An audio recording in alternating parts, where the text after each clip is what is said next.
আসসালামু আলাইকুম। এমএএস engineering learning চ্যানেলের পক্ষ থেকে সকলকে জানাই আন্তরিক সালাম ও শুভেচ্ছা। দীর্ঘ একটি বিরতির পর চলে আসলাম আমাদের পরবর্তী ভিডিও নিয়ে। ফান্ডামেন্টাল অফ ইলেকট্রিক সার্কিট বইয়ের এসি সার্কিটের এক্সাম্পল 11.5 ম্যাথটি সমাধান নিয়ে।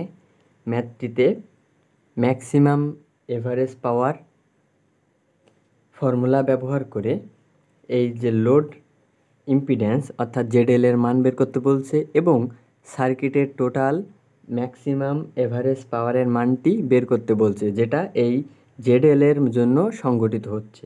তো প্রথমে আমাদেরকে সার্কিটে জেডএল এর মান বের করতে হবে, তারপর সেখান থেকে আমরা ম্যাক্সিমাম এভারেজ পাওয়ারের যে ফর্মুলা রয়েছে সেটির মাধ্যমে আমরা টোটাল ম্যাক্সিমাম এভারেজ পাওয়ারটি বের করতে পারবো।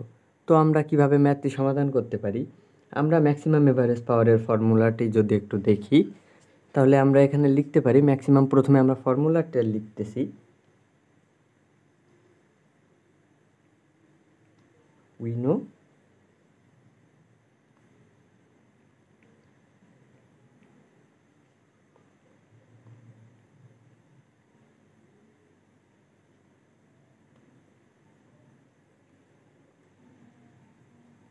ম্যাক্সিমাম এভারেজ পাওয়ারের ফর্মুলাটা আমরা জানি P max equals two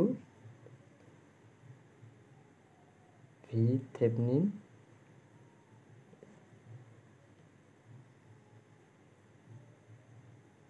maximum average পাওয়ারের ফর্মুলাটা আমরা জানি P max equals to V Thevenin square into 8 R Thevenin. এখানে এই মডুলাস চিহ্ন দ্বারা শুধুমাত্র ভোল্টেজটি, থেভনিন যে ভোল্টেজ হবে সেটি বোঝাচ্ছে, আমরা এর সাথে কোনো অ্যাঙ্গেল নিব না, জাস্ট ভোল্টেজটি নিব। অর্থাৎ এখানে মডুলাস চিহ্ন দ্বারা বোঝাচ্ছে আমাদের অ্যাঙ্গেলের মানটি নেওয়ার প্রয়োজন নাই। তাহলে আমরা যদি ম্যাক্সিমাম এভারেজ পাওয়ারটি বের করতে চাই তাহলে আমাদের থেভনিন ভোল্টেজ অর্থাৎ এই সার্কিটের থেভনিন ভোল্টেজটি প্রয়োজন এবং থেভনিন রেজিস্ট্যান্সটি প্রয়োজন। তো আবার আমরা থেভনিন রেজিস্ট্যান্স কিভাবে পেতে পারি? তো থেভনিন রেজিস্ট্যান্সের সূত্র আমরা এটা লিখতে পারি। জাস্ট আগে আমরা দেখব কোন সূত্রগুলো ম্যাথে প্রয়োজন। আমরা জানি Z Thevenin equals to R Thevenin plus J of X Thevenin, অর্থাৎ Z Thevenin equals to R Thevenin plus J of X Thevenin. এখান থেকে আমরা কিন্তু এই যে আর থেভনিনটি পেয়ে যেতে পারি, অর্থাৎ এই আর থেভনিন আমরা এখান থেকে পাবো। তাহলে সেটা আমরা এখানে বসিয়ে ম্যাক্সিমাম এভারেজ পাওয়ার অর্থাৎ পি ম্যাক্সের মানটি বের করতে পারবো। তাহলে আমাদের সর্বপ্রথম কি করতে হবে, আবার অপরদিকে আমাদের এই যে জেডএল অর্থাৎ লোড ইম্পিডেন্সের মানটি বের করতে বলছে। তো আমরা জেডএল সমান আবার জানি ZL equals to Z Thevenin conjugate, অর্থাৎ এই কনজুগেট দ্বারা আমরা যদি জেড থেভনিনের মান পাই তাহলে কিন্তু সেটি কনজুগেট করে জেডএল এর মান পেয়ে যাব। তাহলে সর্বপ্রথম আমার কি করতে হবে, জেড থেভনিন বের করতে হবে। জেড থেভনিন বের করতে পারলে আমরা আর থেভনিন পাবো এবং এই জেড থেভনিন থেকে আবার কিন্তু জেড থেভনিন কনজুগেট দিয়ে জেডএল অর্থাৎ লোড ইম্পিডেন্সের মানটি পেয়ে যাব। আর থেভনিন পেয়ে গেলে আমরা কিন্তু সার্কিট থেকে ভি থেভনিন বের করলে কিন্তু ম্যাক্সিমাম এভারেজ পাওয়ারের পেয়ে যাব। তো আমরা যদি জেড থেভনিন বের করতে চাই তাহলে আমরা নিয়ম অনুযায়ী সোর্সগুলোকে, ইন্ডিপেন্ডেন্ট সোর্স যেগুলো আছে সেগুলোকে ডিঅ্যাক্টিভ করে দেবো, আগেই আমরা দেখছি। তাহলে আমরা এখানে লিখতে পারি হেয়ার, আমি যদি আবার সার্কিটটি জেড থেভনিনের জন্য সার্কিটটি অঙ্কন করি তাহলে সার্কিটটি হবে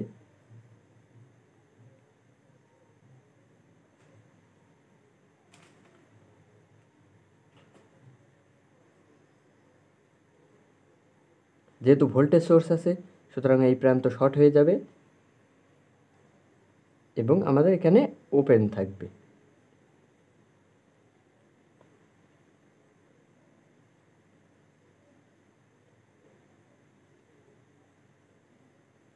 আমাদের যেহেতু এখানে তীর চিহ্ন আছে সুতরাং আমাদের এই প্রান্ত থেকে শুরু করতে হবে। তাহলে আমরা এখানে লিখব জেড থেভনিন ইকুয়ালস টু, প্রথমে এখানে যদি লিখি তাহলে 4 প্যারালাল, এখানে হচ্ছে 8 মাইনাস জে অফ 6 জাস্ট এটার সাথে 4 প্যারালাল আছে এবং টোটালটার সাথে G(5) সিরিজে রয়েছে। আবারও বলতেছি, জাস্ট সিরিজ প্যারালাল করলাম। এখন এটাকে যদি আমরা ক্যালকুলেশন করি তাহলে কি হচ্ছে, আমরা যদি এখন এটাকে ক্যালকুলেশন করি,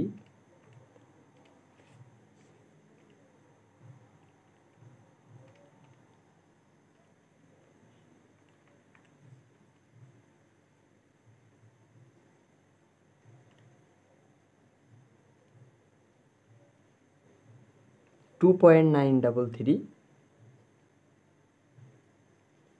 প্লাস G(4.47) ওহম। অর্থাৎ আমরা জেড থেভনিন কিন্তু পেয়ে গেলাম। এখন যদি আমরা সূত্রের দিকে তাকাই, উপরে যেটা লিখছি জেড থেভনিনের সাথে এখানে যেটা থাকবে প্রথমটাই কিন্তু আর থেভনিন, সুতরাং আমরা লিখতে পারি এটি কিন্তু আমাদের আর থেভনিন। আবারও বলতেছি, যেহেতু সূত্রে জেড থেভনিনের সাথে যেটি ছিল অর্থাৎ বাস্তব যে মানটি ছিল সেটি কিন্তু আর থেভনিন ছিল, সুতরাং আমরা আর থেভনিন কিন্তু পেয়ে গেলাম। এখন আমরা আবার কি লিখছি, আবার এই 2 নম্বর সূত্র থেকে লিখছি ZL equals to Z Thevenin conjugate, অর্থাৎ জাস্ট জেড থেভনিনের যে মানটি পেলাম এখানে মাঝের চিহ্নটি জাস্ট চেঞ্জ করে দিলেই কিন্তু আমরা ZL এর মান পেয়ে যাব। তাহলে আমরা এখন লিখি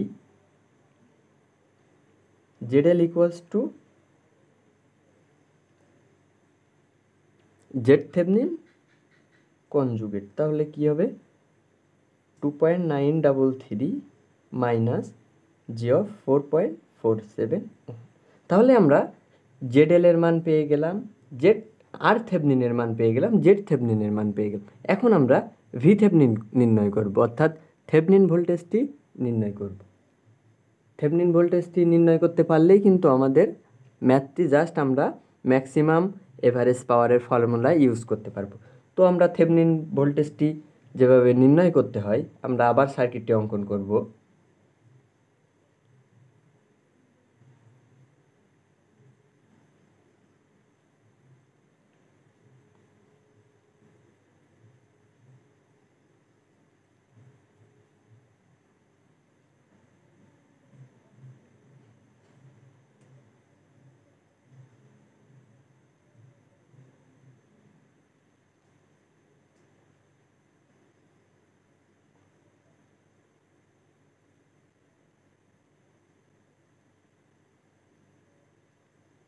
জাস্ট আমাদের এখান থেকে থেভনিন ভোল্টেজটি অঙ্কন করতে হবে।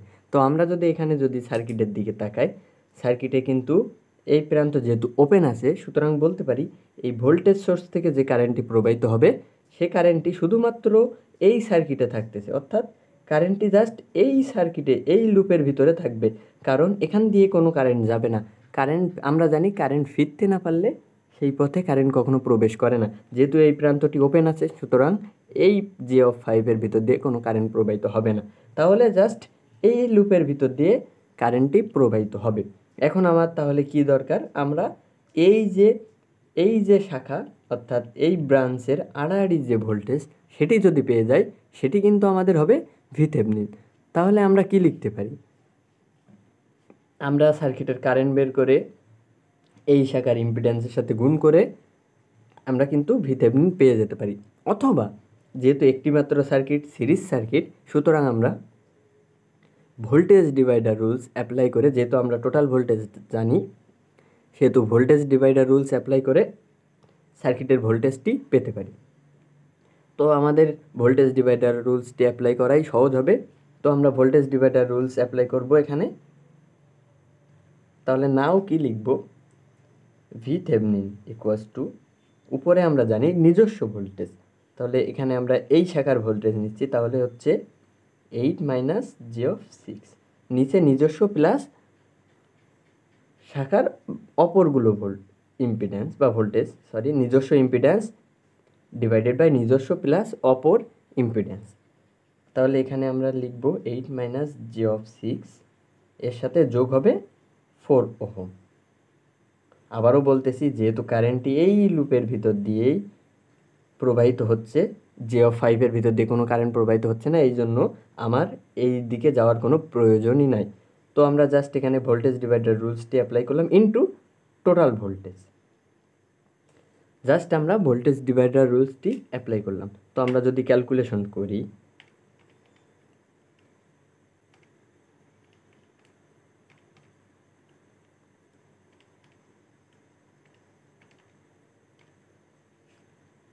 আমরা যদি অ্যাঙ্গেল মানে নিতে চাই, আমাদের এখানে অ্যাঙ্গেল মানে নেওয়া প্রয়োজন।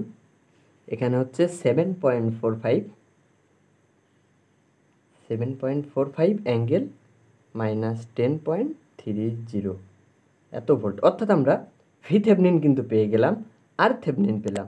তাহলে আমরা যদি এই যে টোটাল প্রথমে যে সূত্রটি লিখলাম, অর্থাৎ আমরা এই সূত্রে যদি মানটি বসাই, তাহলে কিন্তু আমরা ম্যাক্সিমাম এভারেজ পাওয়ার যেটা এই লোডের কারণে সরবরাহ করতেছে, অর্থাৎ এই লোডের কারণে সংগঠিত হচ্ছে, সেই মানটি কিন্তু পেয়ে যাব। আমরা ভিথেভনিন পেলাম, আর থেভনিন পেলাম, তাহলে আমরা ম্যাক্সিমাম এভারেজ পাওয়ারটি পেয়ে যাব। তাহলে আমরা এখন জাস্ট সূত্রটি বসিয়ে দিব।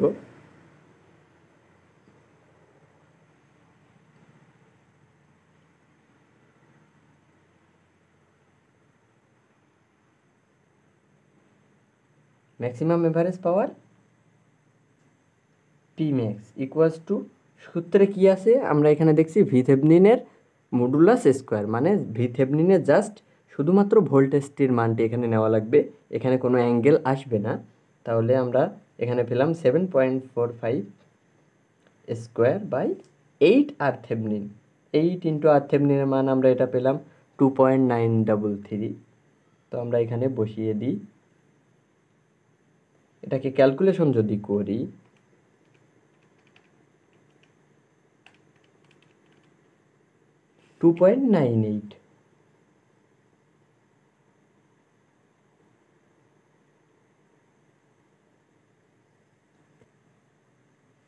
সরি একটু ক্যালকুলেশনে মিস্টেক হয়ে গেছে, 2.933, 90 মিস্টেক করে ফেলছি, 2.36।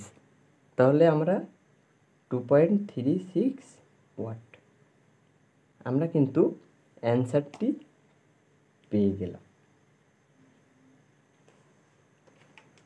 আমরা কি করলাম, আমাদের বলছে এই যে লোড, এই জেডএল লোড ইম্পিডেন্সের মানটি বের করতে বলছে, এবং এই লোড ইম্পিডেন্সের জন্য সার্কিটের ম্যাক্সিমাম এভারেজ পাওয়ারটি বের করতে বলছে। তো আমরা ম্যাক্সিমাম এভারেজ পাওয়ারের সূত্র জানি, ভিথেভনিন স্কোয়ার বাই 8 আর থেভনিন।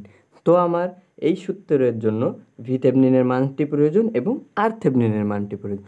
আবার ভিথেভনিন অর্থাৎ আর থেভনিনের জন্য আমরা এইভাবে আর থেভনিনের মানটি পেয়ে যাব, Z Thevenin equals to R Thevenin plus J of X Thevenin. অর্থাৎ আমরা যদি কোনোভাবে জেড থেভনিনের মানটি পাই, তাহলে কিন্তু আমরা আর থেভনিনের মান পাবো।